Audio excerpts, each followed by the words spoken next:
नमस्कार। आज आषाढ शुक्ल सप्तमी शके 1938 विश्व जनसंख्या दिन। सादर करीत आहोत ठाणे वार्ता। ठळक घडामोडी। धरणांच्या पाणलोट क्षेत्रात होत असलेल्या पावसामुळे भातसा धरण अर्ध भरलं। परिस्थितीवर मात करत शिक्षण घेणाऱ्यांना दिला जाणारा एकलव्य गौरव पुरस्कार येत्या रविवारी आणि यावर्षी लीप वर्षाबरोबरच लीप सेकंदही मोजला जाणार। या आणि इतर घडामोडी विस्तृतपणे पण काही क्षणातच। ठाणे वार्ता पहा श्रीस्थानक वाहिनीवर। आता सकाळी 9:15 पासून रात्री 9:15 पर्यंत ठाणे वार्ता, ठाण्यातील पहिलं दृकश्राव्य माध्यम। श्रीस्थानक वाहिनी ठाण्याची स्वतःची वाहिनी। ठाण्यातील घडामोडी, कार्यक्रम, वादविवाद, अगदी गाणी, नाटक याचा आनंद घर बसल्या पहा श्रीस्थानक वाहिनी। आपल्या ठाण्याचं हक्काचं व्यासपीठ श्रीस्थानक वाहिनी। ठाणे वार्ता आता संकेतस्थळावर देखील ठाणेवार्ता.com वर क्लिक करा आणि ठाण्याच्या घडामोडी जाणून घ्या। ठाण्यातील पहिलं ऑनलाईन माध्यम ठाणेवार्ता.com। नमस्कार मंडळी, दर रविवारी पाहायला विसरू नका। नमस्कार मंडळी, आपल्या प्रश्नांचं थेट उत्तर। ठाणे वार्ता पहा श्रीस्थानक वाहिनीवर। आता सकाळी 9:15 पासून रात्री 9:15 पर्यंत ठाणे वार्ता, ठाण्यातील पहिलं दृकश्राव्य माध्यम।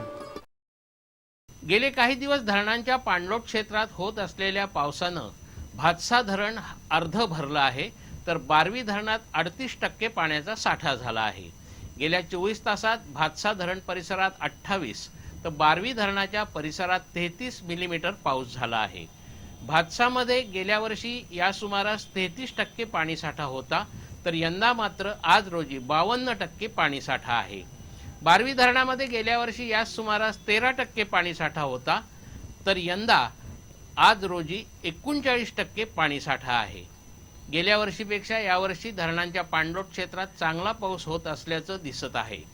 गेल्या वर्षी 1 जूनपासून 10 जुलैपर्यंत 627 मिलीमीटर पाऊस भातसा परिसरात झाला होता, यंदा मात्र तो 810 मिलीमीटर झाला आहे। बारवीमध्येही गेल्या वर्षी 396 मिलीमीटर पावसाची नोंद झाली होती, तर यंदा 717 मिलीमीटर पावसाची नोंद झाली आहे। पावसाचा वेग असाच कायम राहिल्यास पुढील वर्षी निर्माण होणारी पाणी टंचाईही दूर होऊ शकते। जिल्ह्यामध्ये गेल्या 24 तासात सरासरी 28 मिलीमीटर पावसाची नोंद झाली आहे। सर्वाधिक म्हणजे 70 मिलीमीटर पाऊस कल्याणमध्ये, तर सर्वात कमी म्हणजे 13 मिलीमीटर पाऊस भिवंडीमध्ये झाला आहे। ठाण्यामध्ये 24, मुरबाड 32, उल्हासनगर 19, अंबरनाथ 15 तर शहापूर तालुक्यात 22 मिलीमीटर पावसाची नोंद झाली आहे। रोज मरे त्याला कोण रडे अशी अवस्था झालेल्या मध्य रेल्वेचे तांत्रिक बिघाड सुरूच आहेत। काल सकाळी कसारा CST जलद लोकलचं कपलिंग पारसिक बोगद्याजवळ तुटल्याने जलद मार्गावरील अनेक गाड्या रद्द करून धीम्या मार्गावर वळवाव्या लागल्या। या लोकल बिघाडानंतर रेल्वे प्रशासनाने मेगा ब्लॉक रद्द करूनही सायंकाळपर्यंत उपनगरीय गाड्यांचं वेळापत्रक कोलमडलेलंच होतं। गेल्या काही महिन्यात मध्य रेल्वे मार्गावर अनेकदा तांत्रिक बिघाड उद्भवल्याने लोकल सेवा कोलमडल्याचे प्रकार घडले आहेत। काल सकाळी 8:30 वाजण्याच्या सुमारास पारसिक बोगद्याजवळ कसारा लोकलचं कपलिंग तुटून लोकल खोळंबल्या। तब्बल तासभर लोकल विलग होऊन या मार्गावर अडकून पडली होती। यामुळे रेल्वेने कालचा मेगा ब्लॉक रद्द करून जलद मार्गावरील वाहतूक धीम्या मार्गावर वळवल्याने प्रवाशांचा त्रास वाचला। अचानक घडलेल्या या प्रकाराने या लोकलमधून प्रवास करणाऱ्या डोंबिवलीच्या 35 वर्षीय दर्शना शेलार या महिलेने लोकलमधून उडी मारल्याने त्यांचा डावा पाय जायबंदी झाला। त्यावेळी घटनास्थळी उपस्थित असलेले वृत्तपत्र विक्रेते बडदे यांनी रुग्णवाहिकेतून त्यांना कळवा रुग्णालयात हलवण्यासाठी मदतीचा हात दिला। या बिघाडामुळे मुंबईत येणाऱ्या लांब पल्ल्याच्या गाड्या खोळंबून पडल्या होत्या। गेली 24 वर्ष गरीब, होतकरू आणि जिद्दी विद्यार्थ्यांसाठी सुरू असलेला एकलव्य गौरव पुरस्कार पुढील रविवारी आयोजित करण्यात आला आहे। चित्रपट अभिनेते मकरंद अनासपुरे यांच्या हस्ते हे एकलव्य पुरस्कार दिले जाणार आहेत। यावेळी मुंबई महापालिकेत सफाई काम करताना PhD मिळवणारे सुनील यादव खास उपस्थित राहणार आहेत। यंदा 260 आधुनिक एकलव्यांचा गौरव केला जाणार आहे।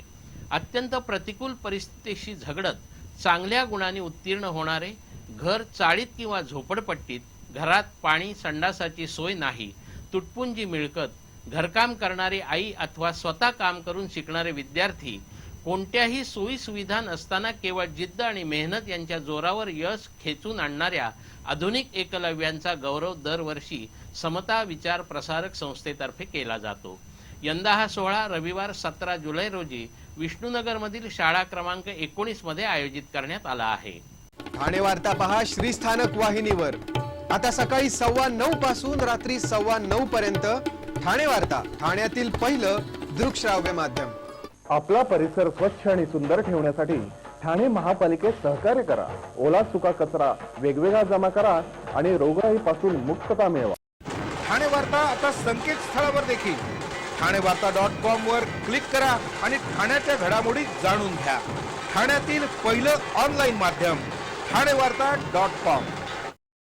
डॉक्टर आणि रुग्णांचं पिढ्यानपिढ्यांचं जिव्हाळ्याचं नातं म्हणजेच डॉक्टर बेडेकर हॉस्पिटल। आता अत्याधुनिक सोयी सुविधा आणि तंत्रज्ञान युक्त वंध्यत्व निवारण केंद्रात IVF आणि टेस्ट ट्यूब बेबीची ही सुविधा। डॉक्टर बेडेकर हॉस्पिटल, महर्षी कर्वेपथ, ठाणे। 65 वर्षांची निरंतर सेवा। ठाणे वार्ता पहा श्रीस्थानक वाहिनीवर। आता सकाळी 9:15 पासून रात्री 9:15 पर्यंत ठाणे वार्ता, ठाण्यातील पहिलं दृकश्राव्य माध्यम। शासनाने शिधापत्रिका धारकांसाठी पाठवलेला राष्ट्रीय अन्न सुरक्षा योजनेचा स्वस्त दरातील तांदूळाचा काळा बाजार करणाऱ्या टोळीचा पर्दाफाश कोपरी पोलिसांनी केला आहे। शुक्रवारी संध्याकाळी पोलिसांनी कोपरी आनंदनगर जकात नाक्यावर छापा मारून 3 टन तांदूळ आणि टेम्पोसह एका आरोपीला अटक केली आहे। तर निसार खान आणि पुरवठादार या दोघा आरोपींचा शोध सुरू आहे। मल्हारी चव्हाण यांनी दिलेल्या तक्रारीवरून रफिक खान याला 90,000 रुपयांचा भारतीय खाद्य निगमचा शिक्का असलेला 1700 किलो आणि प्लास्टिक गोणीतील 1300 किलो तांदूळ तसंच टेम्पो असा 4,90,000चा मुद्देमालासह अटक करण्यात आली। हे सरकारी धान्य शिधापत्रिका धारकांना वितरित करण्याऐवजी शासनाला फसवून काळ्या बाजारात विकण्याचा डाव होता। कोपरी पोलिसांनी तिघाविरोधात गुन्हा नोंदवला असून पोलीस अधिक तपास करीत आहेत। वर्तकनगर म्हाडा वसाहतीतील रहिवाशांचं पुनर्वसन घोडबंदर रोडवरील दोस्ती इम्पेरियल इथे करण्यात आलं आहे।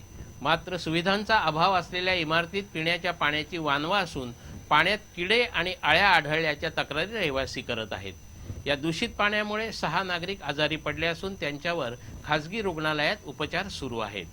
दोस्ती इम्पेरियल ही 18 माळ्यांची इमारत असून तब्बल 50 रहिवासी वास्तव्य करीत आहेत। मागील 4 दिवसापासून पुरवल्या जाणाऱ्या पाण्यात पावडर, लहान लहान किडे आणि अळ्या येत असल्याचं रहिवासी त्रस्त होऊन सांगत आहेत। या इमारतीतील रहिवाशांना महापालिकेने अद्याप पाणी पुरवठा सुरू केलेला नसल्याने वापरासाठी बोरिंगचं पाणी तर पिण्यासाठी 2 दिवसातून 1 टँकर पाणी पुरवठा करण्यात येत आहे। मात्र त्यातही किडे आणि अळ्या सापडल्याने नागरिकांच्या आरोग्याचा प्रश्न निर्माण झाला आहे। या इमारतीतील दूषित पाणी पुरवठ्यामुळे 6 जण रुग्णालयात उपचार घेत आहेत। महापालिकेने पाणी पुरवठा सुरू केल्यानंतर तुम्हाला नियमित पाणी मिळेल असं आश्वासन स्थानिक नगरसेवकांनी देऊनही अद्याप कार्यवाही झालेली नाही। 2016 हे लीप वर्ष असल्याने यावर्षी 365 ऐवजी 366 दिवस आले आहेत। त्यातच यावर्षी 31 डिसेंबर रोजी लीप सेकंद पाळणार असल्याचं नुकतंच जाहीर झाल्याने 2016 हे वर्ष 1 सेकंदाने आणखी लांबणार असल्याचं खगोल अभ्यासक दाकरू सोमण यांनी सांगितलं। टायडल फोर्समुळे आणि इतर कारणांमुळे पृथ्वीचा स्वतःभोवती फिरण्याचा वेग मंदावत आहे। त्यामुळे अगदी अचूक वेळ दाखवणाऱ्या आधुनिक आण्विक घड्याळाची वेळ आणि प्रत्यक्ष पृथ्वीची स्थिती यामध्ये फरक पडू लागतो। हा फरक वाढला की मग आण्विक घड्याळाच्या वेळेत 30 जून किंवा 31 डिसेंबर रोजी 1 सेकंद वाढवून पृथ्वीची स्थिती आणि आण्विक घड्याळाची वेळ यात मेळ साधला जातो। याला लीप सेकंद असं म्हणतात। 31 डिसेंबर 2016 रोजी लीप सेकंद धरण्यात येणार असल्याचं US नेव्हल वेधशाळेचे डॉक्टर जेऑफ चेस्टर यांनी नुकतंच जाहीर केलं। 1972 पासून आतापर्यंत एकूण 27 वेळा लीप सेकंद वापरल्याचं दाकरू सोमण यांनी सांगितलं। यापूर्वी 30 जून 2015 रोजी लीप सेकंद धरण्यात आला होता। श्रीस्थानक वाहिनी, ठाण्याची स्वतःची वाहिनी। ठाण्यातील घडामोडी, कार्यक्रम, वादविवाद, अगदी गाणी, नाटकं याचा आनंद घर बसल्या पहा श्रीस्थानक वाहिनी। आपल्या ठाण्याचं हक्काचं व्यासपीठ श्रीस्थानक वाहिनी। ठाणे वार्ता आता संकेतस्थळावर देखील ठाणेवार्ता.com वर क्लिक करा आणि ठाण्याच्या घडामोडी जाणून घ्या. ठाण्यातील पहिलं ऑनलाईन माध्यम ठाणेवार्ता.com. नमस्कार मंडळी, दर रविवारी पाहायला विसरू नका. नमस्कार मंडळी, आपल्या प्रश्नांचं थेट उत्तर ठाणे वार्ता पहा श्रीस्थानक वाहिनीवर. आता सकाळी 9:15 पासून रात्री 9:15 पर्यंत. ठाणे वार्ता, ठाण्यातील पहिलं दृकश्राव्य माध्यम. आपण आपले कार्यक्रम अथवा बातम्या आम्हाला ठाणेवार्ता@gmail.com या आमच्या ईमेलवर कळवू शकता. आता ठळक घडामोडी शेवटी पुन्हा एकदा. धरणांच्या पाणलोट क्षेत्रात होत असलेल्या पावसामुळे भातसा धरण अर्ध भरलं. परिस्थितीवर मात करत शिक्षण घेणाऱ्यांना दिला जाणारा एकलव्य गौरव पुरस्कार येत्या रविवारी. आणि यावर्षी लीप वर्षाबरोबरच लीप सेकंदही मोजला जाणार. या होत्या ठाणे वार्ता. आपली एखादी बातमी पाहिजे राहून गेल्यास आपण ठाणेवार्ता.com या आमच्या संकेतस्थळाला अवश्य भेट द्या. तर मग पुन्हा भेटू पुढील बातमीपत्रात, फक्त श्रीस्थानक वाहिनीवर. धन्यवाद.